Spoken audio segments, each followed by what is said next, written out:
दोस्तों, एक तरफ जहां 20th सेंचुरी में हम इंसानों ने धरती से बाहर निकलकर दूसरे प्लैनेट्स तक अपने स्पेस क्राफ्ट्स को भेजना सीखा, तो 21st सेंचुरी की शुरुआत से हम दूसरे ग्रहों पर जीवन की खोज में लगे हुए हैं। हमारे दिमाग में हमेशा से ये सवाल चलता रहता है कि स्पेस में इंसानों की अगली मंजिल कौन सी होगी। क्या आने वाले 20 से 30 सालों में हम मून या फिर मार्स पर कॉलोनीज बसा लेंगे? आज सिर्फ नेशनल स्पेस एजेंसी ही नहीं बल्कि इलोन मस्क, रिचर्ड ब्रांसन और जेफ बेजोस जैसे कई सारे प्राइवेट प्लेयर्स भी स्पेस एक्सप्लोरेशन में उतर चुके हैं। चलिए मान लेते हैं कि आने वाले कुछ सालों में हम इंसान इतने एडवांस्ड हो जाते हैं कि हम सोलर सिस्टम में किसी भी प्लैनेट, किसी भी मून को कॉलोनाइज करने में कामयाब हो जाएंगे। तो फिर इसके बाद क्या इसके बाद हम सोलर सिस्टम के स्टार यानी कि अपने सूरज को कॉलोनाइज करने की सोच सकते हैं? क्या होगा अगर हम इंसान सूरज पर रहने लगे तो? मुझे पता है कि अब आपके दिमाग में कई सारे सवाल घूमने लगे होंगे कि यार ये कैसे पॉसिबल हो सकता है और सूरज पर हम इंसानों की लाइफ कैसी होगी। आज के इस वीडियो में मैं आपको इन सभी सवालों के जवाब डिटेल में देने वाला हूं। तो हेलो गाइस, मैं हूं कौशिक और चलिए जानते हैं कि कैसे हम सूरज पर अपना घर बसा सकते हैं। दोस्तों, इससे पहले कि मैं और आप अपना सूटकेस पैक करके सूरज पर रहने के लिए चल पड़े, हमें ये समझ लेना चाहिए कि आखिर सूरज पर रहने और वहां पर घर बनाने के पीछे हमारे इंटेंशंस क्या होंगी।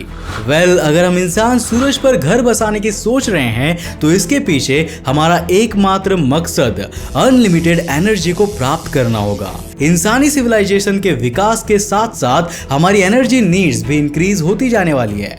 एग्जाम्पल के लिए, आज जब हम एक रॉकेट को स्पेस में लॉन्च करते हैं तो लॉन्च के दौरान 4 करोड़ हॉर्स पावर से भी ज्यादा एनर्जी की नीड होती है। रॉकेट लॉन्च के दौरान हर एक सेकंड में करीब 5000 लीटर्स फ्यूल बर्न होता है। एंड जस्ट फॉर कंपैरिजन, इससे आप 4 लाख कार्स को एक साथ चला सकते हैं। अगर हम फ्यूचर के ह्यूमंस को किसी दूर के सोलर सिस्टम में भेजने के प्लान्स बना रहे होंगे तो हमें इसके लिए अनलिमिटेड एनर्जी की जरूरत पड़ेगी और सोलर सिस्टम में इसका एकमात्र सोर्स है हमारा सूरज। हमारे सूरज के अंदर हाइड्रोजन और हीलियम के न्यूक्लियर फ्यूजन रिएक्शंस लगातार होती रहती है और ये हर एक घंटे में 1.36 × 10⁻30 जूल एनर्जी को रिलीज करता है। हालांकि इसका बहुत छोटा हिस्सा ही धरती तक पहुंच पाता है। हर घंटे करीब 4.3 × 10⁻20 जूल एनर्जी धरती पर पहुंचती है। ये सूरज से आने वाली टोटल एनर्जी का 100 करोड़वां हिस्सा भी नहीं है। लेकिन जैसा कि मैंने आपको बताया, हमारे फ्यूचर प्लान्स और ड्रीम्स को पूरा करने के लिए हमें अनलिमिटेड अमाउंट ऑफ एनर्जी की जरूरत होगी और वो एनर्जी अनडाउटेडली हमें सूरज से ही मिल सकती है। हम इंसान सूरज के जितनी ज्यादा करीब पहुंच जाएंगे, हमारे हाथ में एनर्जी का उतना बड़ा खजाना लगेगा। हालांकि धरती की तरह हम सूरज की सरफेस पर घर बनाने की तो नहीं सोच सकते, क्योंकि जैसा कि आपको पता ही होगा, सूरज की सरफेस सॉलिड नहीं है। मतलब हमें इसके चारों ओर कुछ ऐसा प्लेटफॉर्म बिल्ड करना होगा जिस पर हम रह सकते हैं। ये डायसन स्फीयर जैसा कोई मेगा स्ट्रक्चर हो सकता है। हालांकि हमें ये भी सोचना होगा कि हम ऐसा कोई मेगा स्ट्रक्चर बनाने के लिए इतना सारा मटेरियल कहां से लाएंगे। अपने एक पिछले वीडियो में मैं आपको डायसन स्फीयर बनाने की पूरी प्रोसेस बता चुका हूं। वहां हमने मर्क्यूरी पर अपनी फैक्ट्री लगाकर उसकी सरफेस की माइनिंग करके डायसन स्फीयर बनाया था। अगर आपने वो वीडियो नहीं देखा है तो डिस्क्रिप्शन में उसकी लिंक मिल जाएगी, उसमें क्लिक करके उस वीडियो को जरूर देख लेना।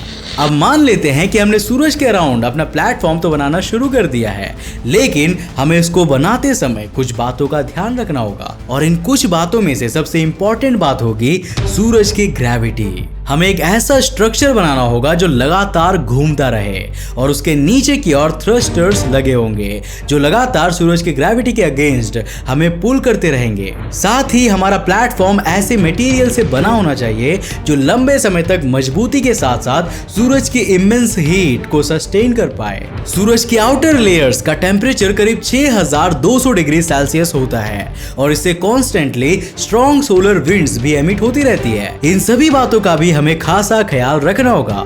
पर यहाँ सबसे बढ़िया बात तो ये है कि इस पूरे सिस्टम को ऑपरेट करने के लिए हमें एनर्जी के बारे में नहीं सोचना पड़ेगा, क्योंकि उसके लिए हमारे पास सूरज तो है ही।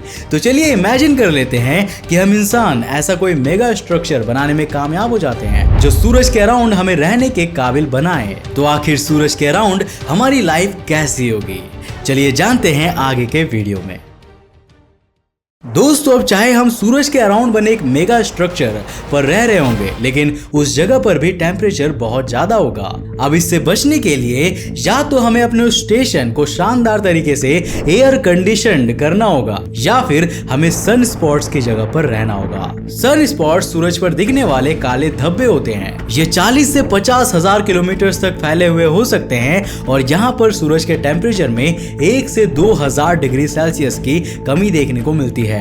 सूरज के अराउंड घूमते हमारे इस मेगा स्ट्रक्चर को हम धरती के अराउंड घूमते आईएसएस से कंपेयर कर सकते हैं। आईएसएस पर हमेशा किसी स्पेस ऑब्जेक्ट या डीब्रीज से टकराकर टूट जाने का खतरा बना रहता है और सेम कंडीशन हमारे सन स्टेशन के साथ भी होने वाली है। जी हाँ, अब अंतरिक्ष टीवी ने इसका नामकरण भी कर दिया है, सन स्टेशन। वैसे अगर आपको इसका एक नाम देने का मौका मिलता तो आप क्या देते, हमें नीचे कमेंट करके अभी बताइए। खैर, मैं ये बता रहा था कि हमें एक ऐसा सिस्टम डेवलप करना होगा जो हमारे स्टेशन को सूरज की ओर आने वाले रॉक्स और दूसरे खतरों से बचाए रखे। कहीं ऐसा ना हो कि हम अपना सन स्टेशन बनाते रहें और एक एस्ट्रॉयड आकर इसके टुकड़े टुकड़े कर डाले। वैसे क्या कभी आपने ये सोचा है कि अगर हम सूरज के इतने करीब से सूरज को देखेंगे तो वो कैसा लगेगा? यहाँ धरती से सूरज को डायरेक्टली देखने पर ही हमारी आंखें चक्कर खाने लगती है, तो वहां से तो देखने के पहले ही ये जल जाएंगी। अब अगर हम सूरज को देखना चाहते हैं, जो कि अंदर की कंडीशन को मॉनिटर करने के लिए जरूरी भी है, तो हमें इसके और अपने सन स्टेशन के बीच एक सुपर एडवांस्ड और स्ट्रॉन्ग प्रोटेक्टिव ग्लास कवर बनाना होगा। जब हम इससे सूरज की ओर देखेंगे तो हमें ये प्लाज्मा की कोई विशाल नदी की तरह दिखाई देगा। अब यहाँ आपको एक और इंटरेस्टिंग बात भी जान लेनी चाहिए।